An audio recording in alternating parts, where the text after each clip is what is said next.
I'm a black man trying not to get caught. I'm just trying to solve the puzzle like a jigsaw. You know it's a big world, so easy to get lost. I'm just trying to solve the puzzle like a jigsaw. What's going on, family, and welcome to another episode of the Jigsaw Podcast. You know who I am. This is your boy, Josh Rogers, and I am super excited to be here this week. Before we get started, I just want to say to all of the new listeners, welcome. To everyone who is here, welcome back. This is the podcast. You know what it is. It's a podcast where we talk about all of the things. And what other things? We talk about the perils, the praises, the productivity, and the pump and circumstance of being a black millennial, a black person right here in this real world. How are you doing? Hope you're doing great. If you can do me a quick favor, if you listen to this for the first time, make sure that you like it, you subscribe it, you should share it.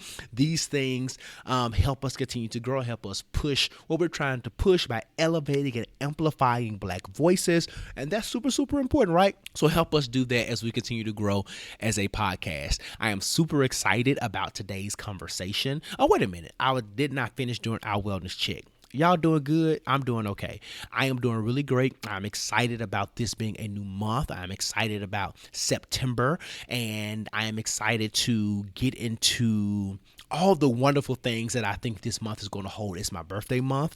I just celebrated my 8th anniversary with my wife, so I'm expecting more and amazing things to continue to happen as we continue to progress. These are these pockets of joy that I was talking about last week, and the ways in which we can continue to persevere and to push and to go forward. So yeah, I hope that you're doing the same things, finding pockets of joy and finding ways in which you can keep going and overcome all of the crap that 2020 has thrown our way. Okay.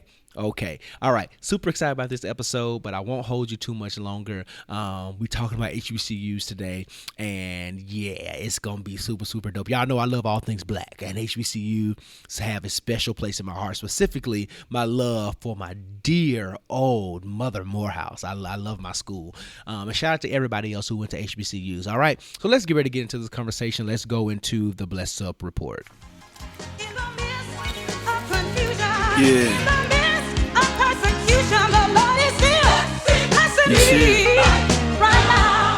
This week on the Bless Up Report, we are going to kind of start off on a more somber note. We have to acknowledge, though, the life and the legacy of our dear brother Chadwick Boseman. Recently, he passed away from stage 4 colon cancer. It was amazing to see the love of his community because he was diagnosed in 2016, was able to create countless moments of just cinematic gold, and he was able to keep his struggle with the disease private in a way that he wanted to. So that's the first thing I want to note. So shout out to his entire community who honored his wishes and allowed him to process and to go through that really trying time in a way that he thought was best for him. And he handled it with such grace and with such dignity and with such class. Many, much like the ways in which he performed his art, right? Because he played some really big characters. He was Thurgood Marshall. He was Jackie Robinson.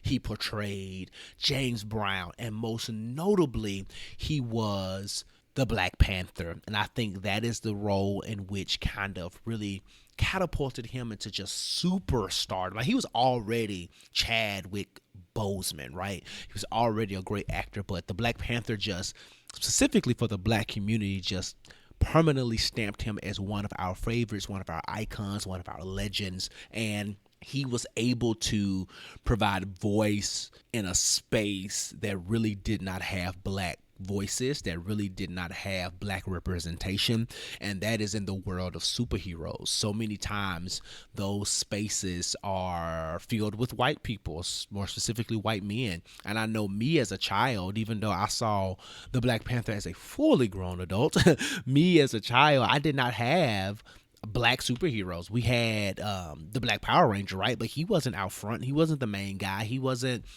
just kind of force, right? And the fact that Chadwick was able to portray this character with such excellence, and it was rooted, right, within Africa and all of the beautiful intelligence and grace and wisdom that was birthed from this wonderful place of Wakanda, and T'Challa being the head of all of that was just beautiful to see, and his love and admiration for black women within the movie, and it was just everything. So it was a huge loss for the black community, for the world at large, and we are sending all of our prayers, all of our good vibes, all of our positive thoughts to his family and those who are grieving on a more intimate level. But we are definitely grieving because this is a huge loss for the community. And while this may not be our typical way of celebrating and highlighting black excellence, we could not let the show go on without really paying homage to the legacy and the excellence that was and is Chadwick Boseman. So bless up to you, brother, for all of your work. We love you. We appreciate you. We feel like you are gone too soon, but we're definitely going to continue to honor everything that you did here on Earth.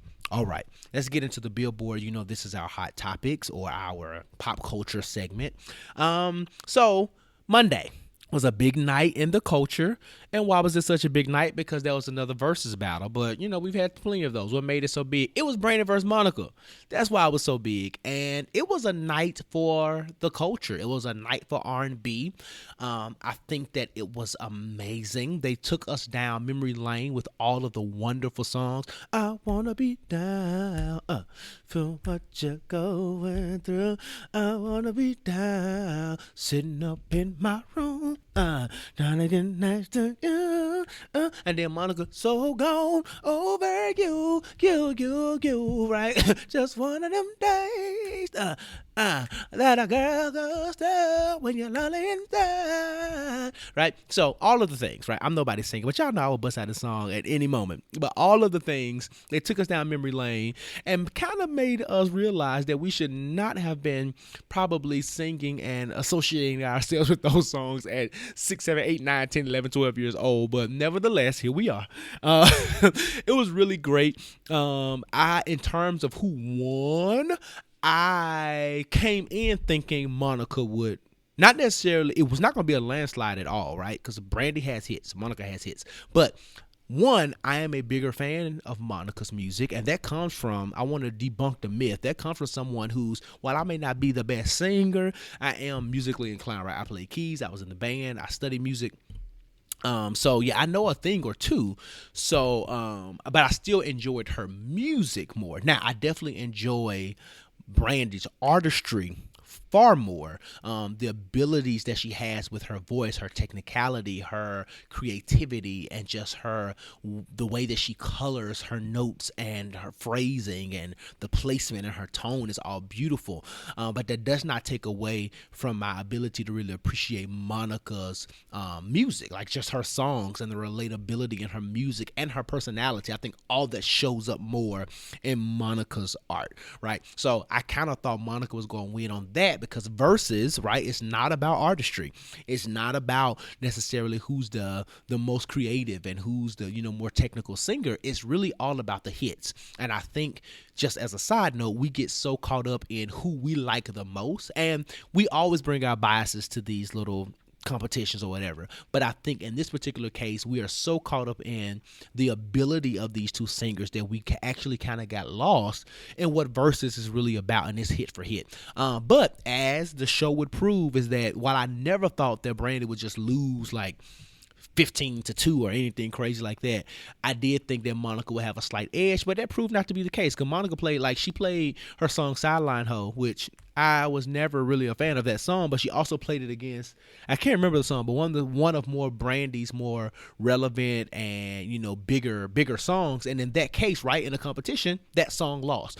Monica also played a song that she did with them Franchise Boys, and I was just like, no. She also played a song that she did with Keisha Cole, and I can't give Monica a point for anything that she did with Keisha Cole, right? So there was just ways in which she played songs that were just, to me, bigger hits or better songs, in my opinion. Same thing with Brandy. Brandy played some of her really great songs, but matched up against one of Monica's big hits. Like, for example, So Gone, it really didn't. There were only maybe one or two songs that Brandy could have played against So Gone that would have been better, right? Or, at least gave them a tie. So, like, it was things like that. But beyond that, I think the versus battle was great. Of course, it was the biggest one. Black women did what black women do, and they broke records. You know what I'm saying? They did their thing. But watching it was kind of awkward. Sitting there, seeing them throw this little shade and passes at each other was very interesting. They did recognize that they had not spoken to each other in about 8 years, which makes complete sense because they did a record together in 2012, It All Belongs to Me or All Belongs to You, whatever it's called. And that was the last time that they collaborated, which I think that collaboration, they were on Breakfast Club after that song, and I think after their Breakfast Club and their promotional tour, a little bit of that childhood beef kind of resurrected, and they just hadn't really spoken about or to each other in that amount of time. And then they did say that they had an opportunity to connect prior to the versus battle, but it really, I heard Takia from one of my favorite podcasts, Getting Grown, say that it really looked like, how you could be cool at the Christmas party, say, well, you get to work is like back to normal, and that's just kind of how it was. Like, I think because they show some behind the scenes of them laughing and kikiing, and I think when we're in social settings, most of us know how to be social, right? We know how to do that, but when it's time to work, we work. So what we saw behind the scenes was them laughing and great energy, and that was them being social because they were just laughing and joking. But at the same time, when we were in front of the camera, it was like more work, and part of that work was for them to kind of be personable. But I think because there's kind of I believe that there are probably a ton of unresolved issues still there, and the fact that it's just been the fact that there was such a long time between the last time that they spoke and the fact that before that time they weren't already like friends like that, just made it awkward for them to reconnect, and you couldn't expect too much more out of anyone. You know what I'm saying? Let's just say you caught up with somebody you went to school with and you barely kind of talked. Y'all was like, okay, but y'all barely talk. And then like 10 years later, y'all meet up. Like, outside of kind of reconnecting on what's going on, you probably wouldn't be able to sit there for 3 hours and have full-fledged conversations with them either, right? On top of them possibly having, having the beef and the issues that they had from the past. So I think there were a lot of unresolved issues. I personally think that Brandy threw more shots, unnecessary shade, and she was kind of overcompensating to maintain this image and whatever it is that she has to do. That's my personal opinion. We can have a whole conversation about that later. But yeah, overall though, I do think the real winner, beyond all the awkwardness and stuff, was R&B. The real winner was For the Culture. If you expect them to go on tour again, Monica already said we ain't no group. So if you expect them to go on tour or to create another song and collaborate, I wouldn't hold my breath because I don't think that that's coming. I don't think that they exchanged phone numbers and email addresses and all that kind of stuff when it was all over. But I do think that you can see a resurgence in their music, which you've already seen. I do think the level of exposure to a generation who may or may not have known who they are, I think you'll see something like that. And I'm just excited that they're getting an opportunity to do what they do best, and that is record great music and to give the people, the fans, what they want, and that is wonderful art. All right. So very quickly, Old Navy is planning to pay their employees, all their employees, a full shift if they decide to work in the election polls in November. I think this is great for a few reasons. One, this is a historic election. It is unprecedented that we're voting in the ways in which we're going to be voting via a pandemic. It is also a very critical election because we have a complete idiot in office. And although our alternative is not a whole lot better, I've discussed it before, there are ways in which we can hold the Biden-Harris ticket more accountable than we can this current administration, and all of the other cabinet and important positions that comes with the presidency are also at stake, right? So anyway, I'm not going to get back on this soapbox, but I will say, because of all these historic and important and kind of unprecedented things, I think it is great that Old Navy as a company is allowing their employees to be able to do this and get paid a full salary, so they don't have to, take a day off or do anything like that. Like, we all have the right to go vote, right, and have be compensated for, I think, so many hours or something like that. But to be able to take a whole day off and work a day to help mitigate all the issues and be a part of the process of voting is something totally different. And I'm super appreciative that Old Navy is allowing their employees to do that in the way that they should be able to do it. And as I end this part, everybody go vote. Everybody go vote. Everybody go vote. All right. So Tyler Perry today, according to Forbes, has become a billionaire. Well, at least it was notified to us. I don't know if he became a billionaire today, but it was notified to us that he became a billionaire. And that is what's up. I am super excited for Mr. Perry. He has broken barriers. He has done some amazing things in terms of providing outlets and opportunities for people of color, specifically black and brown people, even more specifically black women. I will never negate the fact that he has, he really is a rags to riches story, from homelessness to billionaire, and really doing it on his own, right? He doesn't have the typical traditional story of the Hollywood exec or the person who kind of had this kind of break and kind of eased his way in. And not to say there's anything wrong with that, right? Because we all have different paths towards success, but it makes it doubly gratifying and satisfying when he's able to kind of own his own path and how he navigated it towards success. So regardless of all the trash films and movies and stuff that he makes, right, we do appreciate what he has done for the culture in terms of bringing black content. That does deserve quite a bit of critique, but he's brought black content, and he's also provided opportunities for people who otherwise may not have been in films, may not have seen the kind of resurrection and resurgence in their career if it was not for the likes of Mr. Perry. So absolutely, shout out to him. Congratulations. That is something amazing. And unlike many other billionaires, I do know that he is going to take his money and do real good in the community and give back to those who could absolutely benefit from his wealth and his resources. All right. Lastly, for all of you Power lovers, Power Book 2 Ghost, that Chronicle, is premiering this Sunday, September 6th. Now, stars, reach out to your boy. If you need a recap podcast or a recap blog, I am available and able, willing, and ready to write or talk about this current segment, new installment of the Power series. So 50 Cent, hit your boy up. I'm willing and open. But no, seriously. It's coming back. Ghost died in Power, and this particular segment of the series will chronicle Tariq and his mom, Tasha, and how she's navigating the prison process and all those different types of things. So it's going to be interesting. We all know that Tariq is not a fan favorite.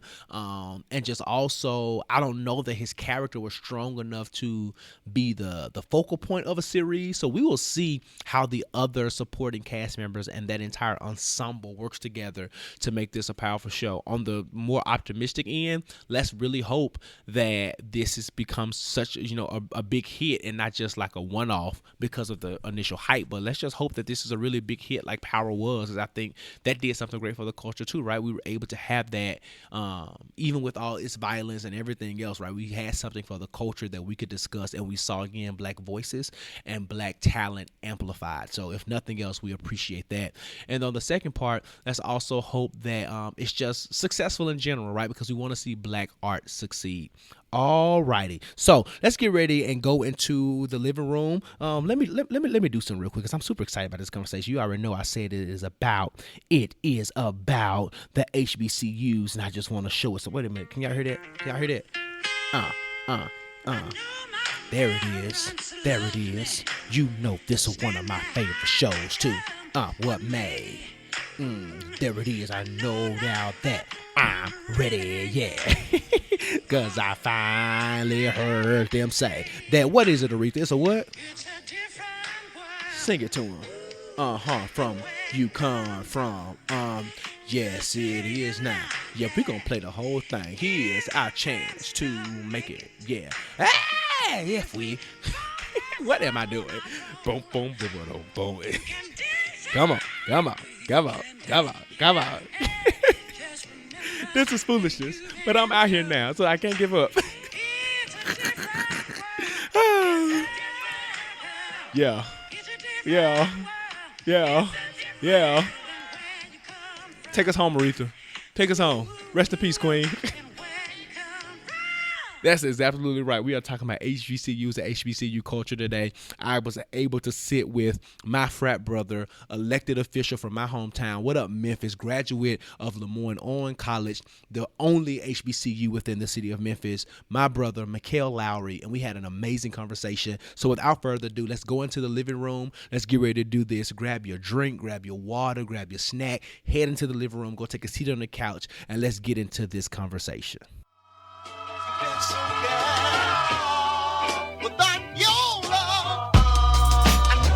It's about the love change. Do it with some soul in a little love. What's going on, y'all? We are back in the living room, and today I'm super excited. We're going to have a conversations about something that's near and dear to my heart, and that is the beauty of historically Black colleges and universities. I have someone special in the room, my frat brother, my Memphis brother, Mickell Lowery is here. Man, introduce yourself and tell the people what you do. What's going on, good brother? Well, thanks. So again, hello, everyone. My name is Mickell Lowery. I am a Shelby County Commissioner for District 8. And District 8 covers all of downtown, a large majority of South Memphis, especially where Lemoyne College is located. I'm proud of that. Soulsville, as well as Frazier, as well, a little bit of North Memphis. So a large area. That's what's up. And for y'all who are not familiar, you know, that's where Gotti's from our hometown. He's the king of Memphis. So all the bops that you're bopping to right now is a product of our hometown. But let's dive straight into it, man. A lot of people are going back to school.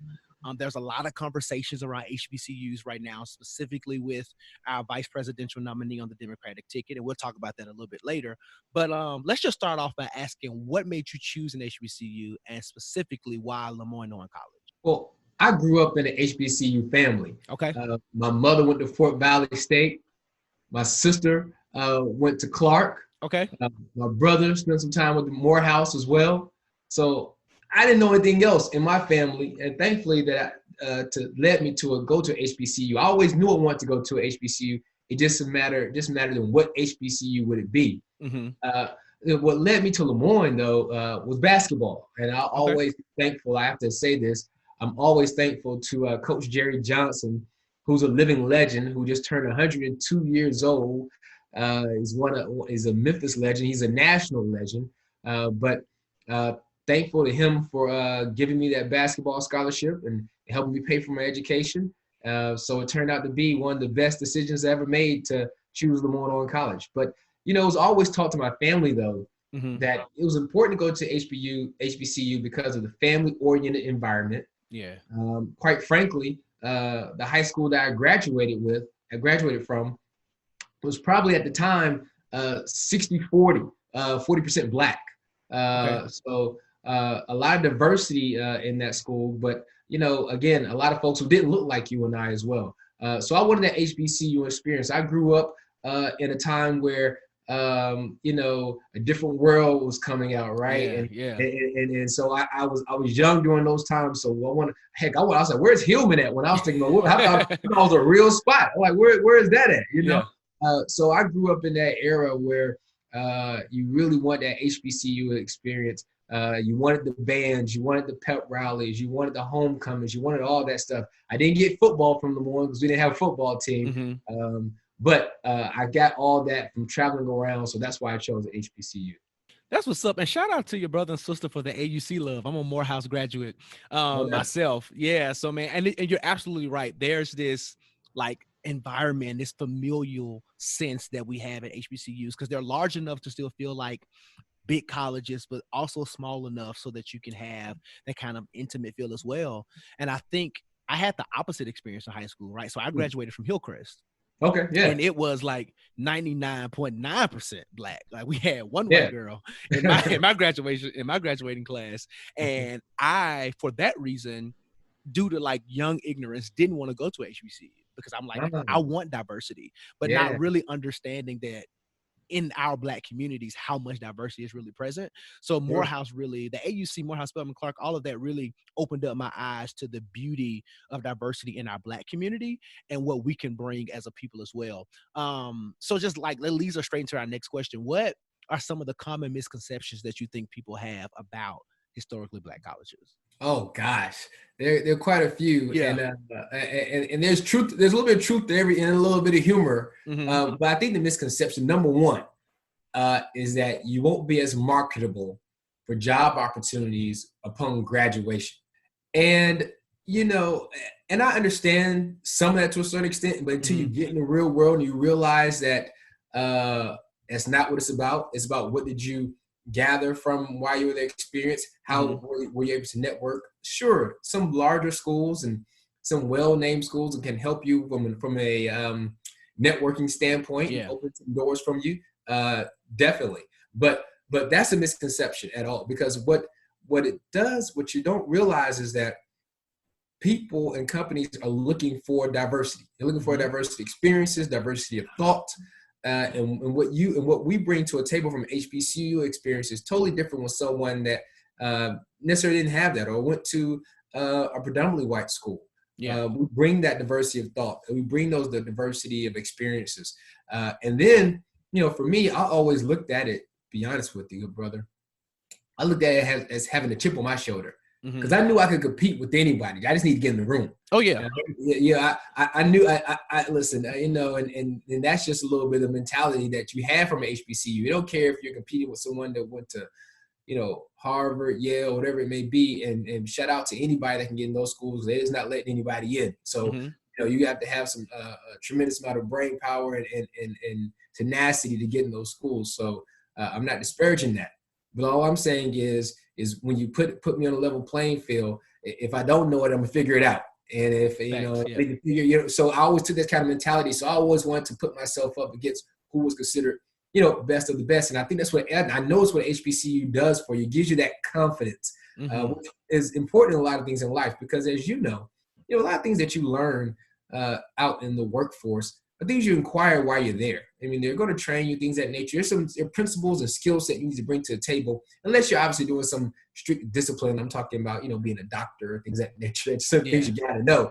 But, you know, from the sector world I'm in, from a business standpoint, from a governmental standpoint, those things that you're going to learn and grasp, it's about what you bring to the table. So that's a misconception that I need to go here so I can get a better job.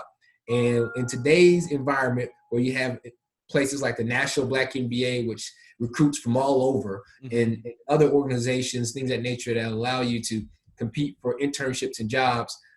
It's about having that confidence and bringing your best self to the table, not necessarily what's behind what the school is behind the degree. Yeah, absolutely. Because even like at Morehouse, right, just talking through my experience, the diversity, I'll say that again, like I had individuals who, like, we had celebrities, kids who went, so that's a level of privilege. They went to like these really fancy private schools that had quote unquote the best educations.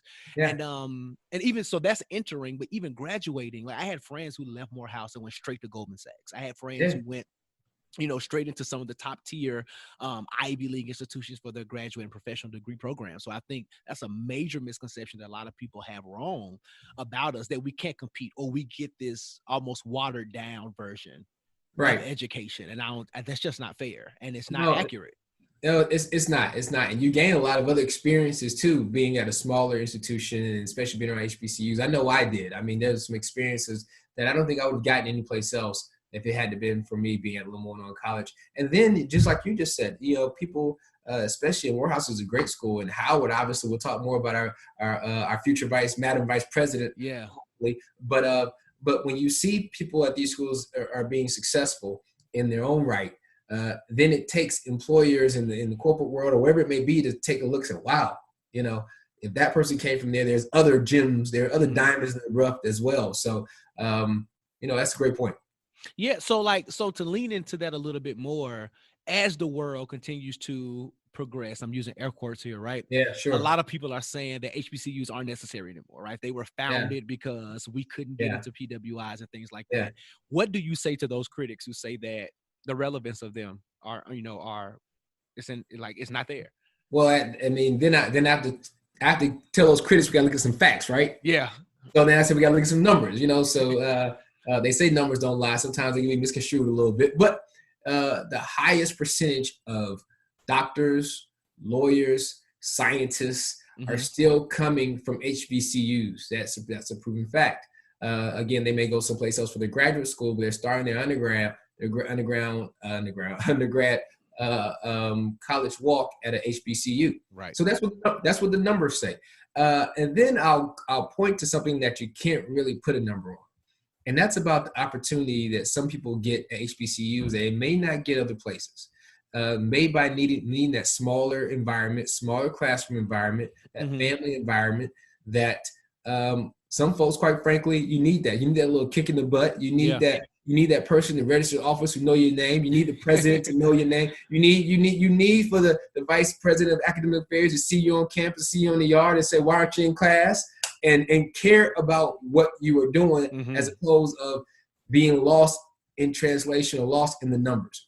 Some people don't need that. A lot of people do. Yeah. And it takes that type of environment for some people to develop, to matriculate, and then also to bring that kind of family environment. I mean, you mentioned that you alluded to our Madam Vice President, hopefully, with Senator Harris. But, when she mentioned that in her speech about family, and you can always equate HBCUs to family. Oh, absolutely. That's exactly right. So you never know what environment someone came from prior to going to college. They have family around. Maybe maybe their home environment wasn't the best. You gain family at HBCUs. There are people, and I graduated a long time ago, but I'm still close to people I lived in the dorms with. We're still tight to this day. I mean, people who are still at that college that helped me get to where I am. And then people who come behind you, you realize they have a sense of that family as well. And now you're a part of something that, when people have come along 15, 20 years later, they're like, hey, we have something in common here. So that family environment is immensely important. Yeah. So, and you kind of started, you are talking about like the culture of HBCUs. And so let's just talk about your culture experience specifically at Lemoyne College, right? And the ability to have like those teachers and professors and administrators who really care. Because I remember it was senior year, one of the hardest political science professors in the program, and a guy walking in late, and he started singing a song that he made up right on the spot in like Negro spiritual fashion, and was like, anytime, you niggas walk in my class anytime. but to his point, he was able to say that to us, right? And like it was like cutting, it was scathing, and then even after that told him like, get out of my classroom. But then we'll be looking for him the next class, and that guy was the first one in there, already seated before any of us there. And to your point, wow, some of us may have felt disrespected. We may be like, what the heck is going on? It was that level, that cut, that almost was like that tough love. Like, I care so much that I can't allow you, black man, to show up in my class late. So let's talk about like just the culture and the environment that HBCUs bring, and like some of the things that you enjoyed the most. Oh, well, there are a lot of things I enjoyed. I mean, we had a great, as you know, the HBCU experience, it really does bring out the life as far as the college experience, from Greek life to athletics, to the academics, to a wide array of things here. But you're exactly right when you talk about helping you to mature and grow. So most HBCUs, and I know you had it in Morehouse, but most HBCUs have a chapel day, and you got to, and so that's probably college experience where a lot of people who don't go to HBCU like, wait a minute, and we had to be at chapel at a certain time every week. Every Thursday at 11 a.m. Yeah, okay, it was Wednesdays for us, right? And so it's some of those things, and don't get me wrong, none of us were clamoring at 18, 19 years old, whatever it may be, to be in chapel. But we were there because we were required to be. But as we got there, we got fed. We got a little bit of knowledge. We got fed into spiritually. And those things that you don't even know that's having an impact on you, or having an impact on you as you grow through your walk through going to a HBCU. So I look back at experience, and I could talk to you about dorm and being an athlete, things of that nature. I became SGA president while I was at Lemoyne College, and that helped me be able to travel a lot and to represent the school, and help me see a lot of different aspects of different parts of our country. But when I think about those things that I didn't know that was having an impact on me, such as Apple. When I think about some of those professors, I didn't know that was having an impact on me when I was slacking and wasn't doing what I need to do.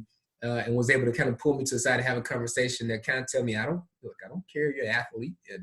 you know, when I'm trying to give every excuse in the book about, being on that bus and on the road. And now one thing I tell you, they help me with my negotiation skills and help me with, well, that didn't work out. I need to try something different next time. But also being able to be held accountable. Mm-hmm. I can't make excuses for these things. And having someone as that cared enough to see that I got an opportunity, because another environment could have just said, okay, Mr. Lowery, that's what you want to do. Here's your F. Call it a day. Take it over.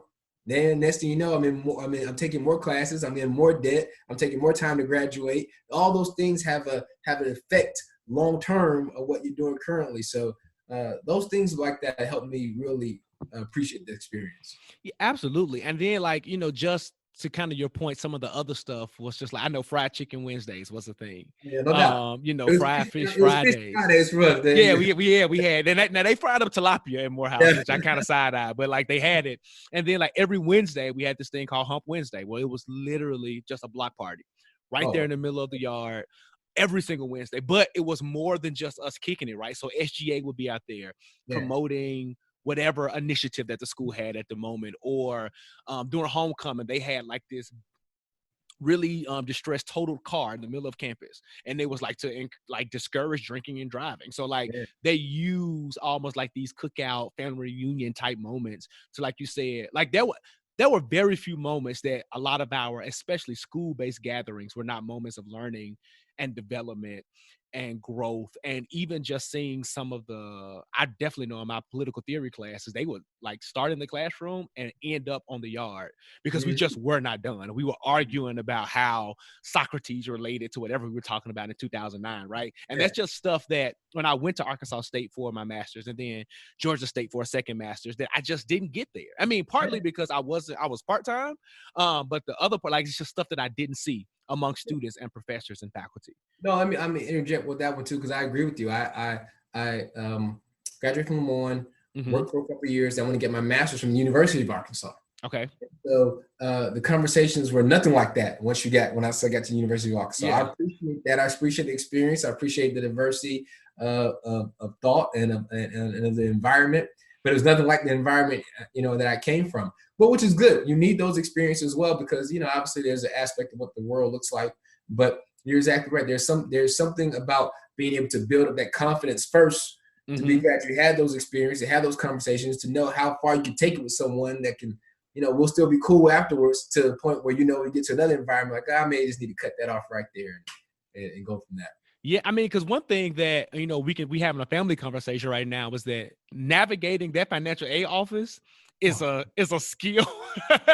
It is a skill within itself, man. The first day of school, that line is like all the way out. You would think everything is ready by the time classes start, and it's not. So let's talk through some ways in which, like, just navigating the HBCU process, administration specifically, fosters real growth and maturity. Yeah, it really does. It helps you understand to live with setbacks. Yeah. It helps you out. You eventually have empathy for people as well, but you also have it takes a little bit of appreciation for having to learn how to navigate the process. Sometimes, listen, we all grew up in the world before you go to college. You grew up where service, it's kind of rarely handed to you. You go through the drive-through, Chick-fil-A tells you, it's my pleasure and all that kind of stuff. Stuff works the way it's supposed to. And unfortunately, listen, we got some growing pains. We don't need to make excuses for our HBCU when it comes to this. We need to have better technology, things of that nature. We're working on that at Lemoyne College. We're able to do something from the county standpoint. I'll speak on that later. But when you go to college and you realize you're by yourself, you don't have your mother, your father, your uncle, your brother, whoever was your guardian to kind of help you out with those things. It's you in that financial aid line. It's you in that validation line. It's you that makes sure there's no one behind you asking where your paperwork is. You're responsible. So it teaches some responsibility as well. Because sometimes, and I know the educators and the administrators will appreciate this. Sometimes it takes a longer process because we don't have the stuff in order. And so if you facts, yeah. And so that family environment has someone talking with you while you're in front of that laptop, while you're in front of that register's station to say, hey, young man, hey, young lady, this is what you need. Let me explain it to you. You should have had this. No, that's not right. Instead of saying, move out of my line, go read the instructions on the website, whatever it may be, next in line. Now, if someone did that, like, wow, what kind of environment am I in? But sometimes it's taking that extra conversation for someone that didn't have their stuff in order. Yeah. And it's maybe not their fault. I mean, obviously, this going to college is a new experience for everybody. No one knows about it until you do it, right? And so some of those things, people just don't know. I got the wrong information. Or I don't have the right paperwork with me. So it takes longer if you don't do that kind of stuff online. So we don't make excuses for our HBCUs, but that teaches you a little bit something about responsibility. You realize really quickly that this isn't high school anymore, and that I can't look over my shoulder and ask my parents for my paperwork, who signed that for me. It's on me. So that you grow up really quickly. So for you specifically, did staying home make that easier? Like make that transition or that navigation easier? Yeah. So I got one of those stories, man, that a lot of people know, a lot of people don't. But I was born in Memphis. Folks know that. But I actually grew up a large portion of my life in Atlanta. Okay. Yeah. So I got that back and forth thing with, I got a parent in Memphis. I got a parent in Atlanta. High school here, I went to Craigmont. But I left my senior year because I wanted to play ball at this school that's in Georgia. It's kind of a prep school, things of that nature. So I went to play ball at a high school in Atlanta. And then got a couple offers and things of that nature for some schools, for some partial scholarships. And Lamont offered me a full scholarship. That's what brought me back to Memphis. I had the experience of leaving Memphis for a little bit and spending a lot of time in Atlanta, and always, one thought about, well, am I going to go home, back home? I was born, am I going to stay in Atlanta and go to school? So I had some choices there. So for me, I had one of those experiences where I knew the environment from Memphis, but I also knew other environments as well. So that's what helped me make my choice. Got you. Okay. That's super, super, super interesting.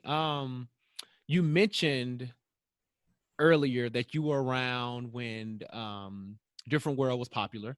And and I won't point out, how myself. It's all good. I won't point out how that kind of separates us by age just a tad, because I was like just born though. But it's one of my Different World's one of my all-time favorite shows. Yeah, no doubt. But I bring that up to say in the late 80s and 90s, like with School Days, A Different World, even looking at things like Living Single, Martin, Fresh Prince of Bel-Air, you consistently Different World was about an HBCU.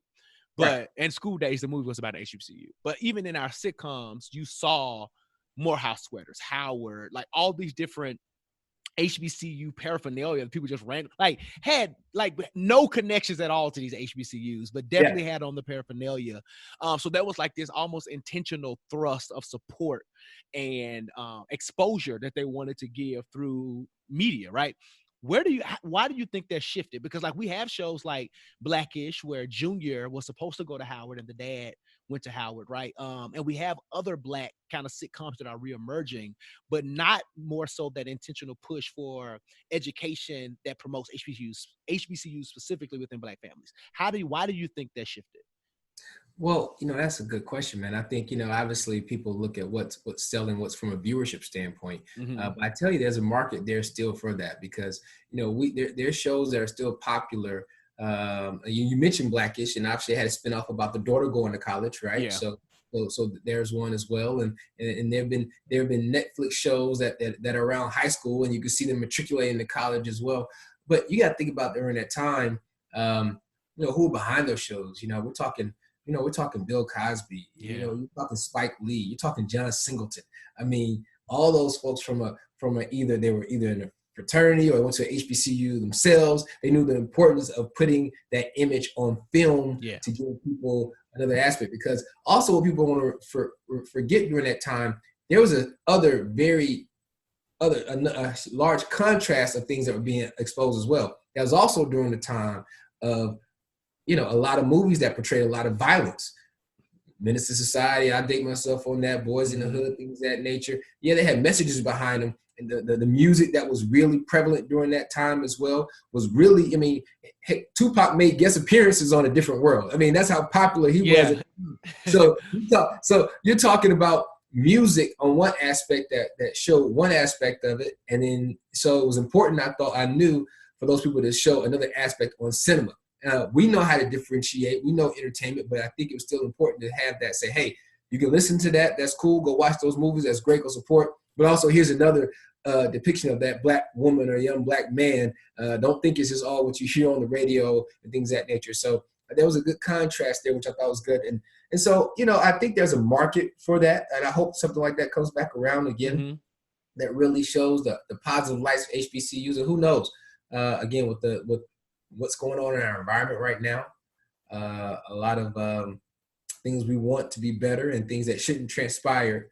But unfortunately, when things do transpire, well, fortunately, it's unfortunate for events, but when things transpire in our community, in our nation, you see an awakening of some thought processes and things of that nature. Yeah. And so hopefully we'll lend to that. So, like, speaking of that, do you think, and we mentioned it like a little bit earlier, do you think that the current nomination of Senator Harris is going to kind of reinvigorate that support and exposure? Oh, I think so, definitely, because it's going to invigorate us. Those who went to HBCUs, or have we ever been shout out like that at a speech from a nominee? So it's like someone said, she belongs to all of us to a certain extent, a little piece of all of us from her experiences. And so I think definitely that's great for all HBCUs. I mean, even though obviously her alma mater as well, but that's going to shine a light on the HBCUs, on the D9, on the Divine Nine as well. For people who really didn't understand, well, what's an AKA, or what is that? Why is she part of the organization? And to see the good that organization does, just like every other organization that's part of the D9 family, the mentoring, the philanthropy, the giving back that those organizations do, that's going to shine a light on those as well. So I think a lot of positive things are going to come from this nomination. I think she's going to make sure for that to happen as well. So again, what it's going to do also for our society, I think, is take a strong look at these schools and wonder, why don't we have a presence there? Why aren't we recruiting there? Why we need to build our pipeline. If we're talking about building the pipeline for diversity, then we got to be intentional about that. Let's go exactly where people are as well. So that means our HBCUs. So, and it's interesting you said that, because last year, maybe a year and a half ago, I had an opportunity to interview Tammy Sawyer, your colleague on the commission, and found out that she spent some time at Howard, found out, she's an AKA. So does it help you, I guess, in terms of just general advocacy, to have that kind of alliance with colleagues on that level, HBCU, familiarity, Divine non-familiarity, in terms of how you advocate from your seat as a county commissioner? It definitely does. We have some people with like-minded experiences and thought process.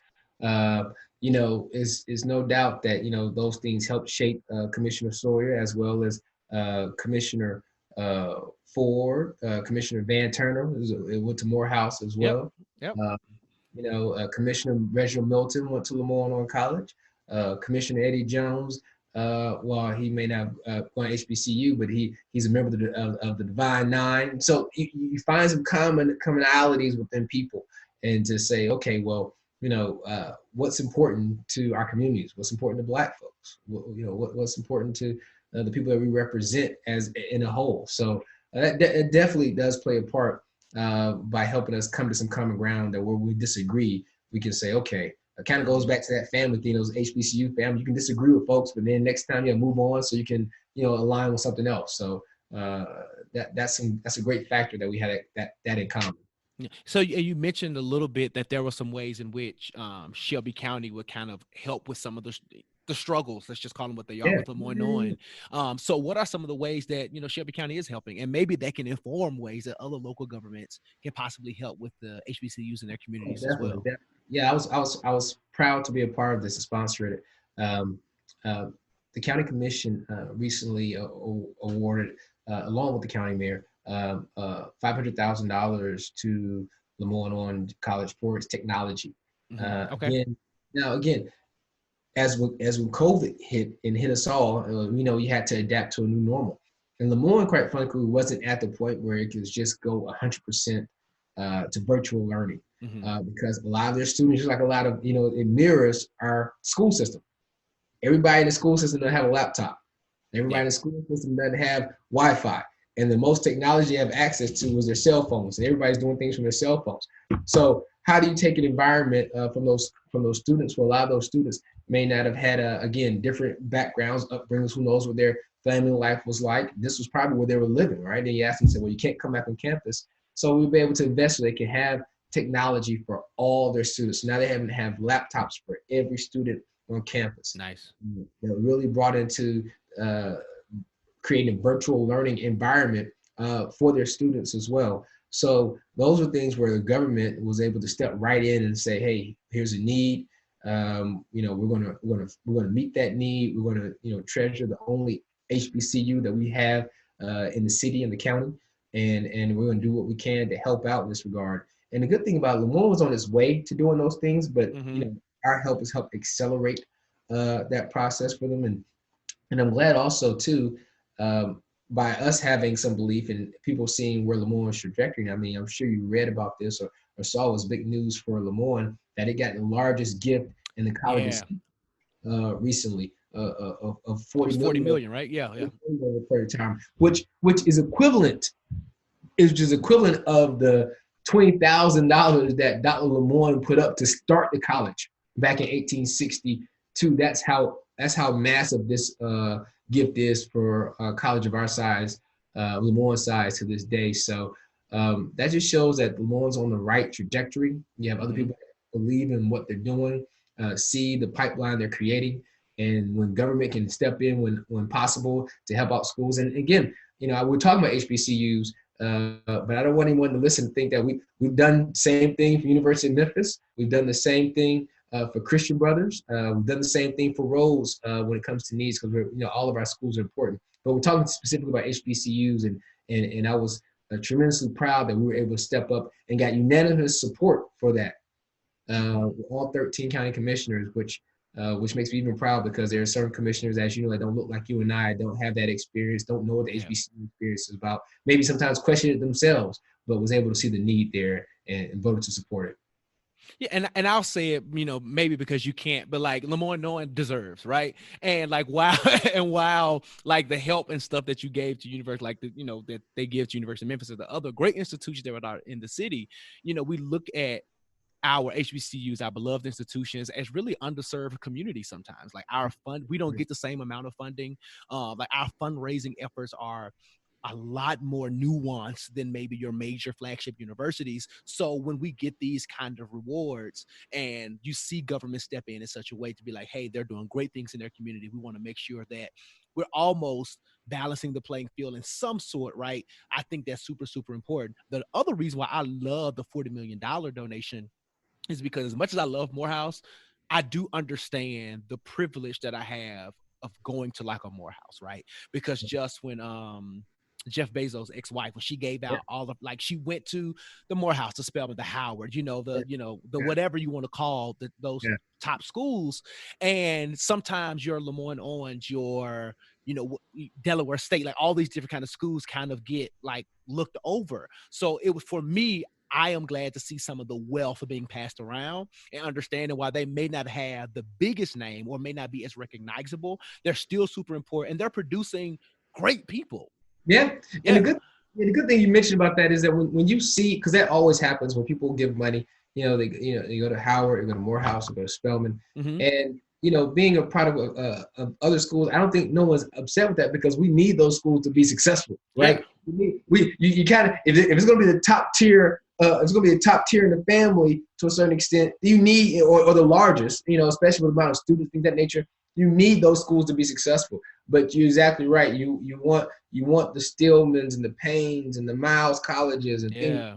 Valley State, Savannah State, all those things that you may not have, schools you may not have heard about, Mm-hmm. that don't get they get the notoriety, the Lamorne colleges of the world. You want them like, hey, well, let's just make sure that we're getting something. And UNCF does a good job of that as well. Yeah. But you're exactly right. I was very proud when that gift was given to Lemoyne, to recognize what the college is doing. So I'm with you on that. We want them all to be successful.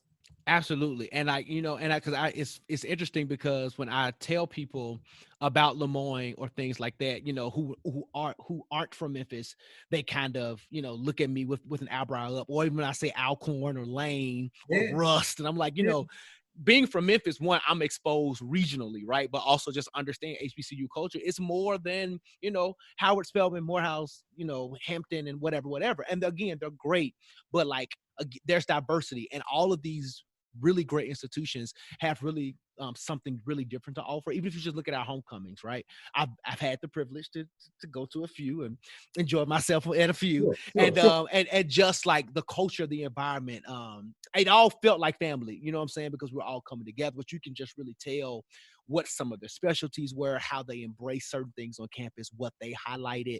But what I want to kind of begin to talk through is this list that the U.S. News produces every year that kind of ranks us, and how sometimes it can create this almost internal divide.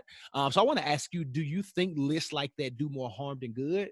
And what kind of mentality do you think is kind of created amongst those from the outside looking in specifically about, HBCUs? Yeah, I don't worry about the list. And I get you. I mean, there's stats, right?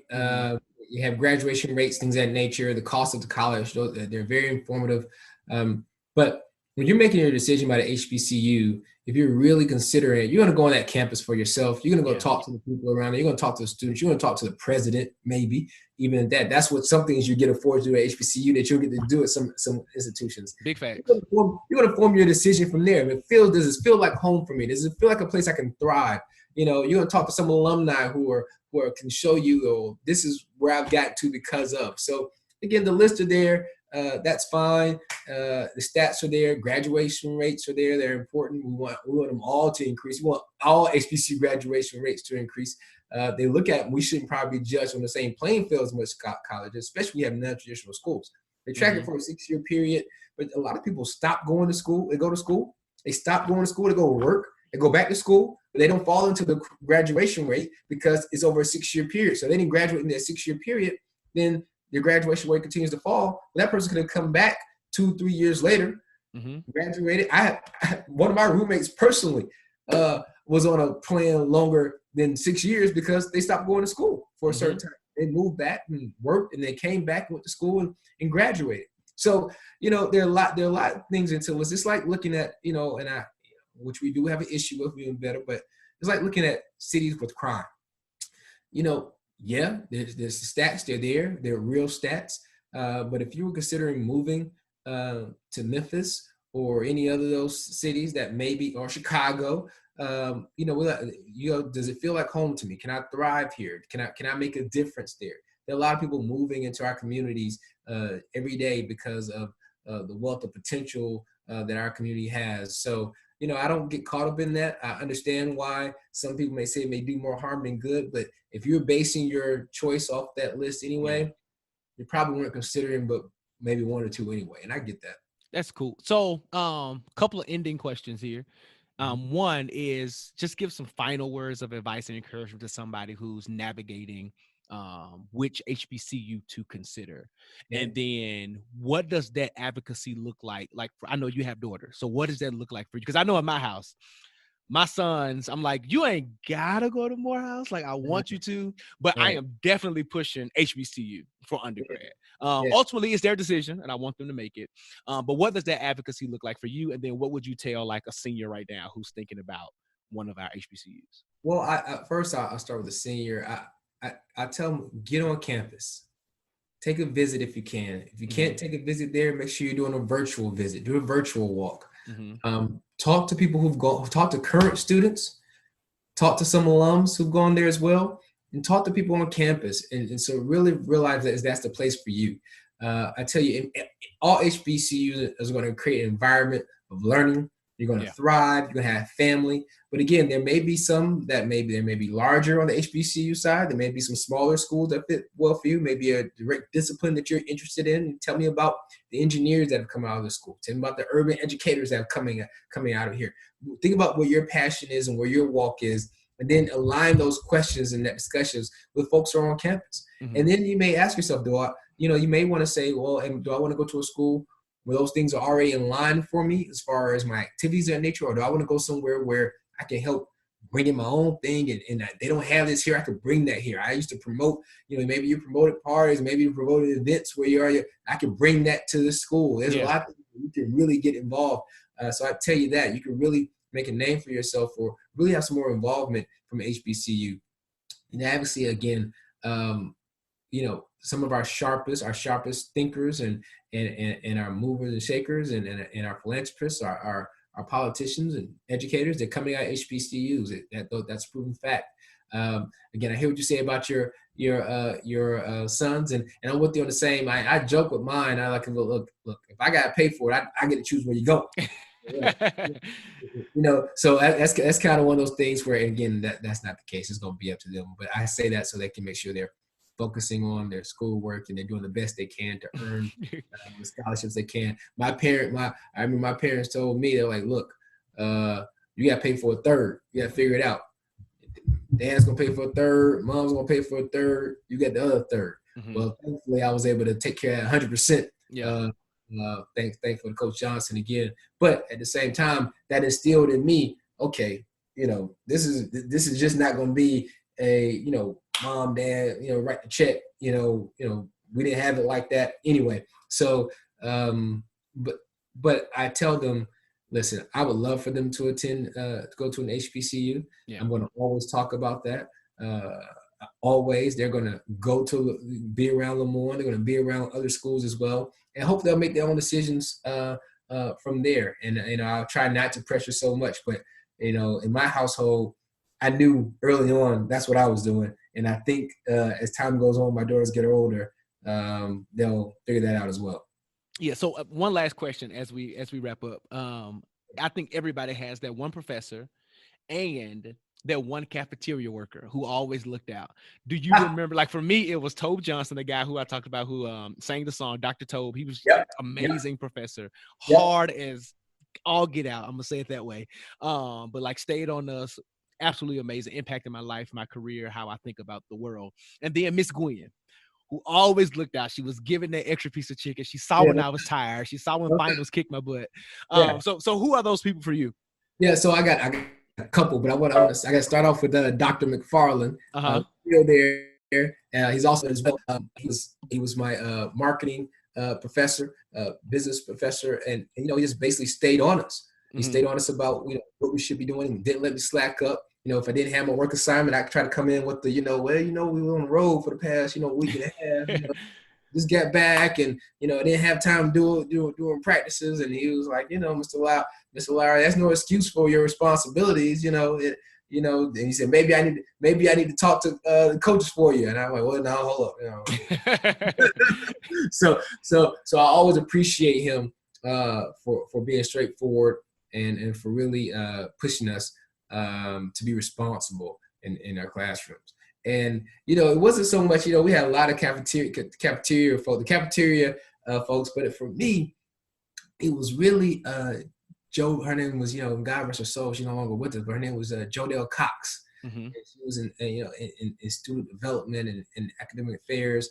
And she's always looked out. She always was, it's like, hey, Miss Cox, it's kind of one, she knew everybody's business, but you felt like she belonged to you. Mm-hmm. It was like, I need to get my grades up, so what a pledge, I need to, what do I need to have and make sure that, okay, cool, I got that. And then, then you go on and you're doing that. And then she's the first person that came to me. I remember she was like, Mickell, you should really consider running for SGA president. And it wasn't even on my radar at the time, really. It wasn't. I was involved in some other things, but, it just wasn't on my radar. So you need people like that to help shape your vision. Because, if you went for that initial conversation from Ms. Jodelle Cox about, you should, think about student government, get involved here, get involved in this. And, obviously that shaped where I am today about having that involvement, about making sure that, I wasn't sitting on the sidelines when it came to certain things. And, I'm elected to this day. And that's a small part because of Ms. Jodelle Cox told me my junior year that I should think about being SGA president. Yeah. So there's people like that have an impact on your life and you don't even know it. That's what's up, man. This has been a really great conversation. I could talk about HBCU and culture all day, every day. I don't think I ever get tired of it. Yeah. But as we end this, man, tell the people how they can possibly connect with you and maybe some things that you got in the pipeline. Sure. You can always connect with me. I'll say my email address. It's just Mickell.Lowery at ShelbyCountyTN.gov, or call directly down to the county commission, easy number 222-1000. Love to connect with you if you have some ideas about what we should be doing in our county, especially if you live in District 8. Again, and if you have some ideas of what's going on in that area, you want to hear about what's going on in that area, I want you to be involved. A lot of things are going on right now. We just announced the Our Beautiful Comeback Grant, which is a grant that helps out our personal contact care facilities such as barbershops, nail salons, beauty salons, and things of that nature. So we all go to those, especially my HBCUs. We all know how important the barber is, how important the beauty salons are. And during COVID, during this pandemic, they were one of the first places they have to shutter. And not only that, they were shuttered for over 5 weeks. Yeah. And so when you shut it for that long, and then when you open back up, you have to open that back up with certain safeguards. You got to have the PPE. You have to have disposable capes. You have to have the sanitizer around.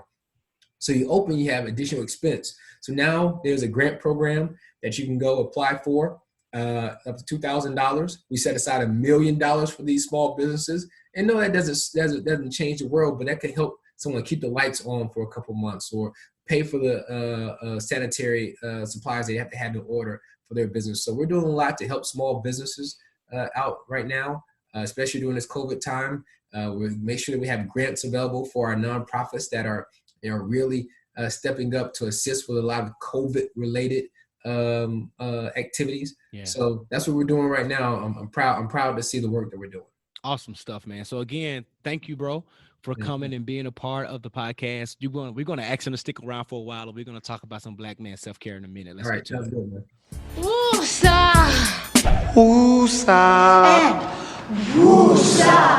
So welcome back, y'all. You know how we do it in this segment. I Am My Brother's Keeper. We talk about Black man self-care. So Mickell, tell the people what you got planned for self-care this week. Man, listen, let me tell you something I've been doing every day since December. Okay. And every book I've read has always talked about this. You've heard this before, but I started meditating. Okay. And so, and I can tell I haven't missed a day since I started. And I'll tell you, that's been really helpful for my self-care. I started off every morning, and if my morning gets sidetracked, I make sure I knock it out at night. But there are apps that you can buy, or, if you forget the apps, just go to YouTube and just type in 10-minute meditation, 10-minute guided meditation. Or if you have something that's about meditation for stress, meditation for anxiety, meditation for fears, some things we don't want to talk about sometimes that we have going on inside of ourselves. Yeah. You type in whatever that thing that you think that you're struggling with, and there's a meditation for it. And again, basically just helping you to take time to yourself, focus on your breathing, focus on the thought process, really be at peace at that moment. That's helped me tremendously, especially when I have tough decisions to make, especially in my current role right now, whether it's in the county or at work. Or my daughters that I'm trying to make sure that I'm being the best father I can with my wife. I'm trying to make sure that I'm doing the best I can, even when we disagree tremendously, whatever that may be. Right? Yeah. That little piece of time is time to myself, time to reflect. Your mind will wander sometimes, but sometimes it's a good thing because you never know what thoughts come up during meditation that you end up taking to another level. Right. So that's my self-care tip for this segment. Meditation, I'm a big proponent of it. I'm a believer of it. And again, I'm late to the game. We had some jokes last time about my age. I'm ashamed to say I'm 43 years old, man. So, but the thing is, I just caught on to that, not even a year ago, until being serious about it. There are people who've been doing this for years, and you hear about it like, okay. Because you feel like you're too busy. You got too much going on. Yeah. I'm working early. I want to hit the gym. I want to do this. I got too much going on. Really, it takes some time to yourself. Slow down is what it's really telling you, and to help shape your thoughts. So meditation, my self-care tip. Yeah, 43, you still in your prime, man. I mean, look, hey, look, man. Look, I'm making it do what it do. You know what I'm saying? So that's what it is. Still in your prime, man. I think for me, one of my closest friends, he actually, I live in Atlanta now, and he left Atlanta to move to Memphis because he married a woman from Memphis, and they decided to live there. But he's recently picked up golf, and and one of my other homeboys, it was like the three of us, he still lives here. He hit me up, was like, hey, we got to get on this golf thing with Chris, man. And I'm like, let's do it. So I'm definitely going to like start investigating what that looks like and doing some research on clubs, and because I'm pure trash right now. Like I've done some like Top Golf type stuff, and I'm pure trash. So I know like some I want to get into though. Nope, you're speaking my language, so I gotta tell you about this. Okay. I started playing golf in April. Only because like, during the pandemic, the golf courses were one of the few places where you can go outside. Yeah. I mean, think about when the pandemic started. It was like stay inside, restaurants are closed, order takeout, that's it. Then a month later, the golf courses are open, social distancing, to that nature. And I called up one of our fraternity brother, my line brother, and you talk about trash, I didn't have clubs, man. I was like, let's go. I was like, huh? I'm like, well, okay, well, let's go do something. Let's go outside. Let's get out the house. And shamefully, since April, I caught the bug, and I probably played about 2 to 3 times every week. Bought my first starter set a couple days after that. Got rid of that set. Got some legitimate. Okay. So I'm telling you, I enjoy the game. I wish I started that a long time ago as well. But it's something that I know I'll be able to do for a lot more years. Listen, basketball I can only do that so much, and then people, again, as my friends get older, we're not getting the basketball court no more, so they're going to the golf course. So it's something I can still go compete on out there. Yeah, I mean, so that's what 43 is here. Them knees ain't the same no more. Oh yeah, I can still keep that thing, you know what I'm saying. But as far as everything else, and nobody trying to hurt no Achilles or get no knee problems out there. So someone want to go have a shoot around, play some horse, I'm with you all day. If you want to play, if we got to compete, we got to go to the golf course now. I'm with it, man. Again, thank you so much for coming on the podcast and having a super, super important conversation. We're going to wrap it up and go into our final segment we call A Greater Conversation. Let's do it. Bruh, let me talk. Let me talk. So let me just go ahead and make this disclaimer before I get into it. The thoughts in which that I'm going to be discussing are not that of my my podcast guest. These are my thoughts. I'm not going to say anything too crazy, but I do want to make sure that I am providing a clear reflection of what I am thinking. Now, for greater context, one of my closest friends, we were in our group chat, and he's in an MPA program. That's a Master's of Public Administration program at a particular school. I would not say the school. And they had to write in their discussion board about the ways in which nonprofits can help ease the gap racially and economically between communities, right? And this is what a particular white female white woman colleague of his decided to say. She said, I do not believe there is a need for nonprofits to address racial discrimination and social health and economic inequalities because every citizen in the United States has the same shot at success. During the last half of the 20th century, Congress took sweeping action to address discrimination inherent in parts of society at the time, giving Black Americans equal or more access to educational, political, and business opportunities. Today, the continued emphasis on the idea of systematic racism is perpetuating Black victimhood and undermining this progress. It also diverts attention from truly emergent issues such as Black-on-Black violence. Recently, Obama called for the police and public to work together to create a new normal in which the legacy of bigotry and unequal treatment no longer infects our institutions or our hearts. But there is no need to create a new normal because discrimination does not infect our institutions. Systematic racism is a myth. For example, I have spent 20 years working with victims of crime, and I can tell you the criminal justice system is not racist. Law enforcement operates in a statistically driven manner, patrolling more often those areas with a larger concentration of crime. Therefore, if you live in or frequent areas high in crime, you will have more encounters with police. While it is true that blacks make up around 13% of the population, they commit 43% of total violent crime, including 42% of robberies and 50% of homicides. And 42% of cop killers in 2018 were black.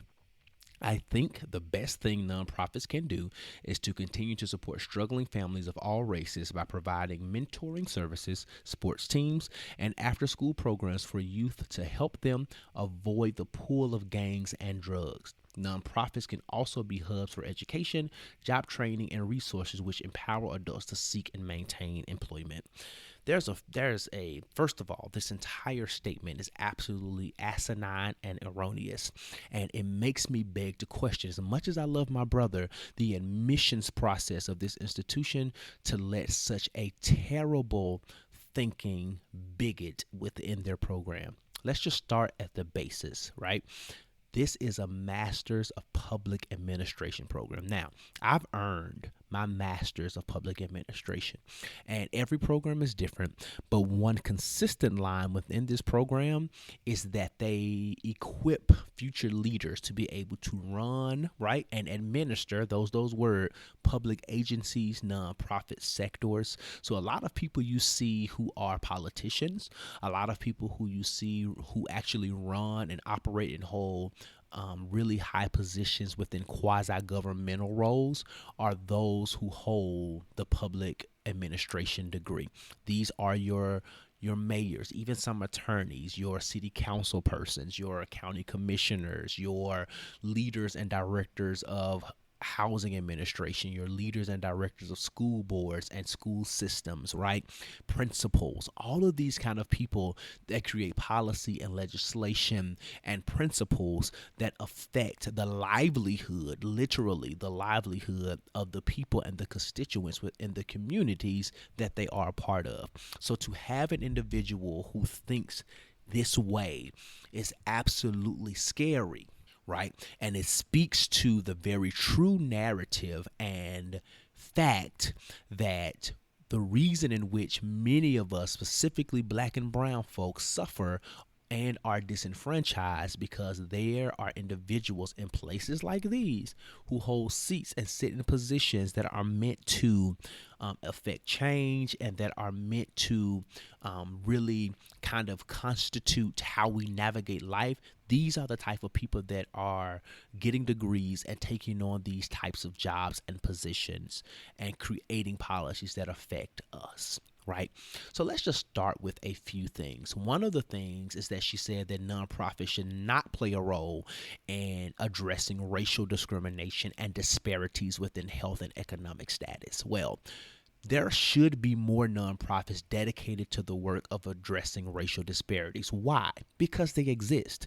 And as long as these type of disparities exist, I believe that there should be organizations, be them non or for profit, whatever, that should exist to help eliminate those disparities. Now, when you begin to think of things like social, health, and economic disparities and gaps as well, it definitely exists between the black communities and the white communities, right? There is a wealth gap. There are health gaps. There are education gaps. But these type of gaps and disparities also exist within internal communities, right? There are low-income white people who do not have the same access as middle income or higher income white families as well.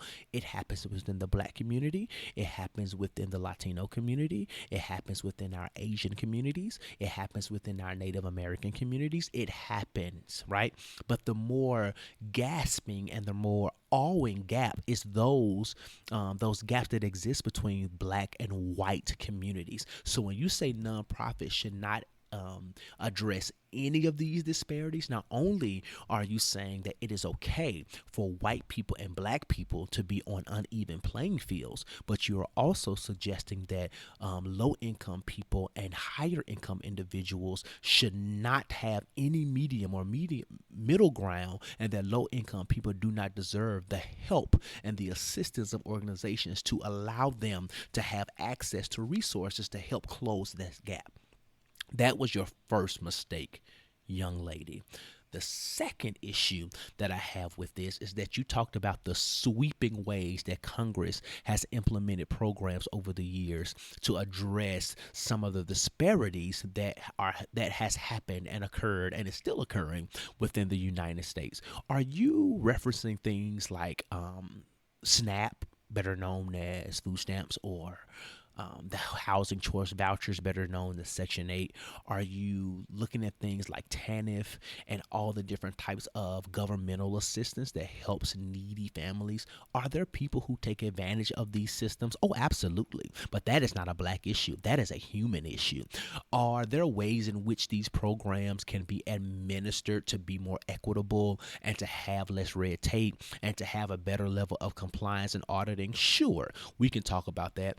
But if you're talking about these programs, what you must understand is that, one, these programs are only necessary because of the systematic racism and the lack of access to resources that a lot of black people do experience from a day-to-day basis. So when an individual is left with no option, let's take this stupid, well, I'm not going to call it a stupid pandemic because it's real, but I'm calling it stupid because of the level of frustration that I have with it all, right? Specifically with people not wearing their masks and taking precautions to make sure that we lower the rate and the spread of it. But anyway, let's take the pandemic, for example. There are hundreds of thousands of millions of people who were unemployed, who were laid off, who were permanently and indefinitely unemployed. I am one of them. Now, thankfully, I've been able to have resources to keep my family intact, and we were able to have the things that we have and that we need. But there are not a lot of people with the type of privilege that I have. I said that to say that some people have had to resort to working in fast food, to working in retail, to doing a number of different things. While nothing is wrong with that, but it is a significant decrease in the salary that they were used to and that they had pre-pandemic. And a lot of them now are relying on the assistance, that extra $600 that the Republican Senate did not approve and didn't, pass the time that it expired, the food stamps that they now are eligible for, the Medicaid and all the other resources. Like, they need those things to make sure that they're able to maintain their lifestyles, they're able to take care of their families, and they're just able to survive. Furthermore, these are the same programs, these sweeping efforts that you're giving Congress all this credit for. These are the same programs that you also use to belittle the black and brown community by calling us things like lazy, that we receive handouts, and that we don't know how to take ourselves by our own bootstraps and pull ourselves up. In order to pull yourself up by the bootstraps, my dear, you must first have boots. And many times the reason why we are facing the systematic woes that we are facing is because that we were not even given boots. So what are we going to pull ourselves up by? It is absolutely asinine and ignorant to suggest that these programs alone will cure, right, the systematic ways of oppression, racism, bigotry, and prejudice that still exists within this country. And if you were also referring to things like what is the program that I am thinking of? My God, affirmative action. There it is. Y'all love to talk about that. But what you really don't like to talk about are the ways in which affirmative action benefit white women the most. Not black folk, not black men, not black women, but white women are the biggest benefactors of affirmative action. So the programs and the policies in which that you have suggested that have been put in place by Congress over the years, be them helpful, have not been enough to equal or even the playing field for black men and black women within this world. And then you said then you had the nerve to say that implementing or having organizations that would address a lot of these disparities are taking away from bigger issues, things like black on black crime. Let me tell you something about black on black crime. Are you ready? Lean in a little bit closer. Come on, just a tad bit closer. One more time, just a little bit closer. Black on black crime does not exist. Why doesn't it exist? Because it is just crime. When white people kill white people, it is not white on white crime. When Latino people kill Latino people, it is not called Latino on Latino crime. When Asian people, so forth and so on, right? It is not categorized as blank on blank crime. It is just crime. Now, the other thing that refutes the idea of black on black crime and the ways in which it is racist is because statistics will show you, while you're trying to bring up numbers, which I will get to soon. Statistics will show you that most violent crimes happen among people who are already familiar and know each other. You know what that means? That if a lot of black folk or a lot of white folk are in community with the same type of people, more white folk and more black folk, and crimes happen among people who already know each other, you know what that means, young lady? That means that they're going to kill other white people. That means that black folk going to kill other black people.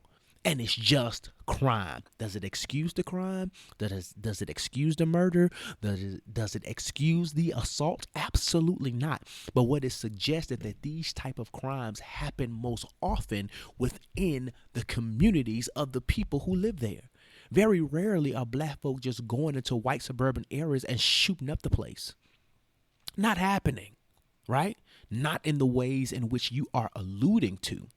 So miss me with the black on black crime. Y'all are so quick to point out Chicago and point out Texas and point out Memphis and point out Detroit and point out all these other areas that have had or experienced or are still experiencing higher crime rates. But what you fail to address are the ways, and you talked about this later, so let's go ahead and get into it now. What you fail to address are the ways in which the police officers are set up within these areas.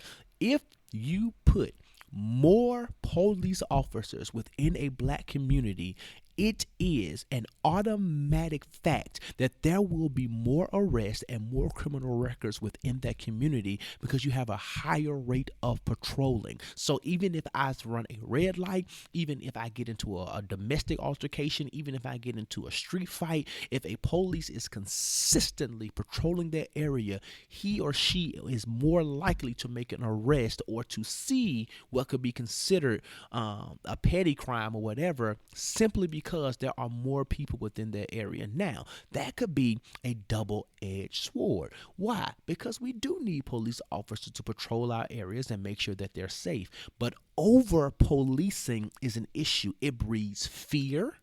It breeds contamination. And it also creates this dogmatic approach to communities where they don't look at the people within those communities as human beings. They look at them and they target them in ways where they're seeking how to arrest them, how to get them off the streets, how to quote unquote do this whole law and order crap that your president is suggesting. And these are the systematic and racist approaches to policing that is problematic. We don't need necessarily more police on the streets. That's not what we need, love. What we need is additional resources. We need education. The one thing that you did say that was right is that there should be more efforts in educational programs and after-school programs. But how about this? They need to be placed in these underserved communities, right? They need to be free. That is where nonprofits come in. And why do nonprofits matter in this point? Because they're tax exempt. They're usually eligible for grants and resources and funds that most organizations are not eligible for. So they can put these programs in underserved and low income communities to do the exact same thing that you're talking about. But we have to combat greater policing with these kind of programs, with these kind of systems, to make sure that our children and to make sure that our communities are shaping and forming in ways that is productive, right? And have programs that reflect the communities that they are in. So you have to understand, when you put more police in an area, you're absolutely going to have more numbers of cases and arrests. Just think about when police are stationed in a particular area looking for traffic stuff on a typically busy street. If you put more police in that area, you're going to have more tickets given out in that given area, because the amount of patrol that you see. The less police you have over there, the less tickets that you're going to see given out. Now, that doesn't excuse poor driving behavior, but it does suggest that without the presence of them, the level of tickets and charges and points and stuff on a person's driving record would be decreased because of that, right? Simply because somebody may have been going 5 miles over, simply because somebody may have missed a red light or failed to put on their signal in a turning lane, right? This is a very small comparison, but what I'm suggesting is that over policing is not the issue. We need to police in a way that builds community, builds respect, and allows the individuals within that community to actually feel safe and not fear.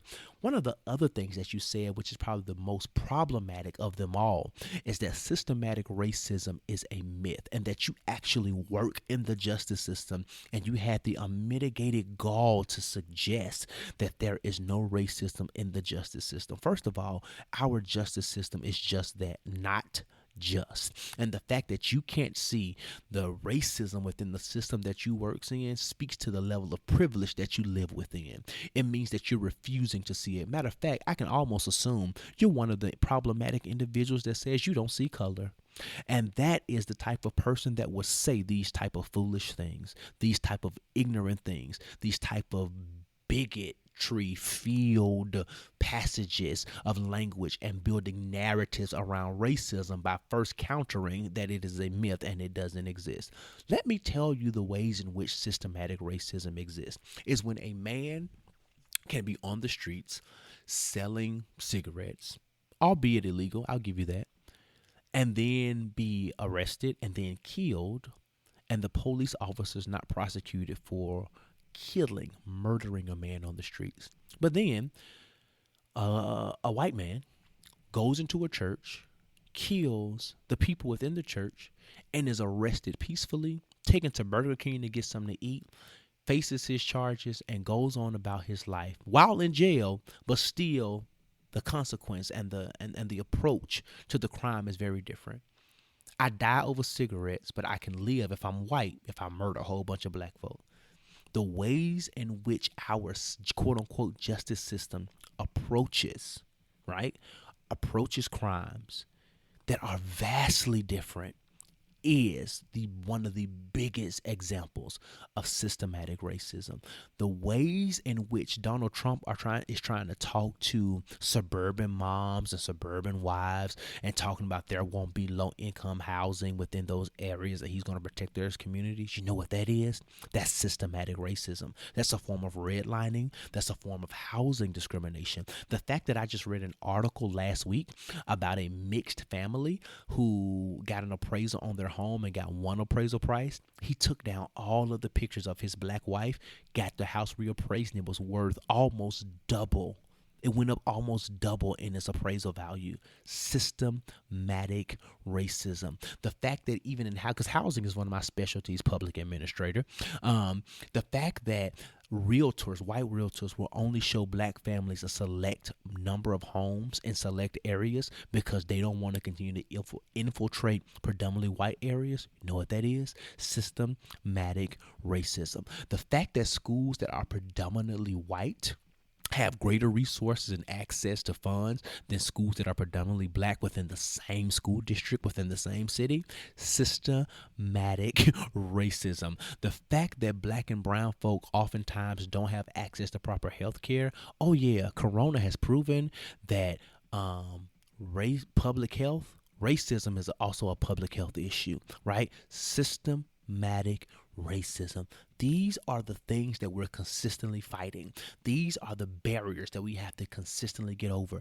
Let's bring it all the way home and talk about the ways in which the media perpetuates systematic racism. It is the way in which Jacob Blake could be helping to break up a domestic violence situation. The police are called. They don't have any of this context. He's walking to his car and they begin to shoot him. And they shoot him at point blank range 7 times in his back. He was not fighting. He was not resisting. He was not threatening them. He posed no threat to their life. But what did the narrative say? Jacob Blake had a gun in his car. Police disarmed a black man. Didn't even have the gun. Didn't even have a gun. Didn't even have the knife. It was just in his car. And even if he did have it, what would that knife do to 2 other white men? They already proven that it wouldn't be a threat at all to them, right? That's the headline. He had a gun. He was a bad man because he's black, right? But then here comes this vigilante, this white supremacist, neo-Nazi little human being from a state that's not even got nothing to do with him, a Trump supporter, and I'm going to tell you why that's important later, comes over the state line and then kills several protesters, peaceful protesters, walks past the police after someone shouts and says he just killed people. He's just told then to go home and is eventually arrested peacefully. No gunshot wounds, no tasers, no pepper spray, no anything. And then the headline about him was that young teen just cleaning graffiti last week was arrested trying to disarm protesters. You see the issue with that? And then your president and the people had the nerve to say that if those protesters were not out past curfew, they would have not died. At what moment did breaking curfew or breaking any just kind of minuscule law, I'll call it one of those, something that's not even a felony, not even a real misdemeanor, right? At what point did any of that deserve killing? At what point do black people deserve to be tried and prosecuted tougher than their white counterparts for the same crimes? The same crimes. I'm not excusing criminal behavior at any level. But at some point, if we do the exact same thing, there should be a level playing field on how we are treated and the consequences in which we are given. These are examples of systematic racism. And the people making these type of statements are people in the media, but not just media people. The man who said that about the curfew was the chief of police. Our president, right, is saying some of the most ridiculous, racist, homophobic, xenophobic things that we've ever heard from a presidential administration. And you can't see the ways in which his rhetoric is influencing local communities, local governments, local laws and legislation. It is systematic racism that is real and that is apparent. And this is why HBCUs are so important, right? Because it teaches us about our culture and the beauty of who we are, and teaches us ways to navigate the real world and how to try to avoid some of these situations. But the truth of the matter is that it really doesn't matter how educated we are. It really doesn't matter what we own and what we do. At the end of the day, a lot of people are only going to see us just as another nigga. And the fact that you can't at least recognize that is problematic. The fact that you said that these things are myths is problematic. The fact that you said that providing resources and building organization to combat these issues, and then you say it's taken away from bigger issues like black on black crime, is problematic. You, my dear, are problematic. And I really hope that your other colleagues called you to the carpet. I really hope that the professor, I have very little hope, but I really do hope that the professor called you to the carpet. And as you navigate this program, you're able to see why that statement, that long statement that you wrote, was so wrong. It was so sincere, but it was sincerely wrong. And you thought you were educating someone. You thought you were doing good. But you were not. You did no good in that moment. That was stupid. It was racist. And you, my dear, are a racist. And you'll probably be the one to tell me you have black friends and you're still racist. You'll probably be the one to tell me how you've helped this and you've done that and you're still racist, because that post identified your train of thought, it identified your values, and it identified your stance toward human beings. Does not matter what color they are. What matters is that we're human beings. And because we are black human beings, you see us as less and you devalue us for who we are. This is why we need to vote to get Trump out of office, because he is emboldening people like her to say these type of things. Now, why is this important to a greater conversation? Because she's not the only one.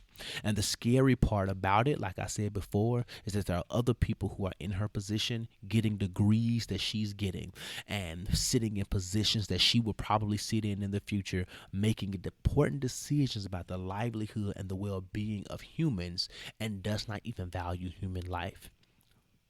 Little woman, little girl, it's time for you to grow up and rethink your thinking, because it is tired and we don't have time for it. Anyway, that's been another episode of the Jigsaw. Man, that was the calmest that I could do that. And I am so glad and privileged that I am not a part of that program, because I have no idea what my initial response on that discussion board would have been. I'm almost sure I would have gotten kicked out of that class. But that is neither here nor there. Thank you so much for listening. Thank you, Mickell Lowery, for joining me for this very important conversation about HBCUs and representing Memphis and Lemoyne. I'm super grateful that you were here. Thank you, thank you, thank you, thank you. Thank you all for joining in. As you already know, next week, my boy Brian Hare is going to be here. I'm super excited. It's the last time that you're going to hear me by myself in the virtual living room, but he's going to be here, and we're going to have a really great discussion next week as we bring him on as the official co-host. We got Sunday school coming up this Sunday. We only got 2 more left, so this Sunday and next Sunday. And I think by the next couple of weeks, I'll have an idea about what we're going to do with the Sunday school series. So we'll talk about that then. But until then, y'all, you can follow me on Instagram at I am Josh Rogers. You can follow Brian at I am Brian Hare. You can follow the podcast at the Jigsaw Podcast on Instagram. Please write into us and tell us what your greater conversations are. Tell us how you're implementing self-care. Tell us about a black business that you know, or a friend who has something great going on that you want to be shout out. You can send those emails to the Jigsaw Podcast at gmail.com, and we'll be sure to read them aloud on the show. All right. I think that is all. So in the meantime and in between time, do not let life stress you out like that white woman in that MPA program, but do all you can while you can. But whatever you do, y'all, do not get caught with your work undone. Until next time, it's a wrap. I love y'all.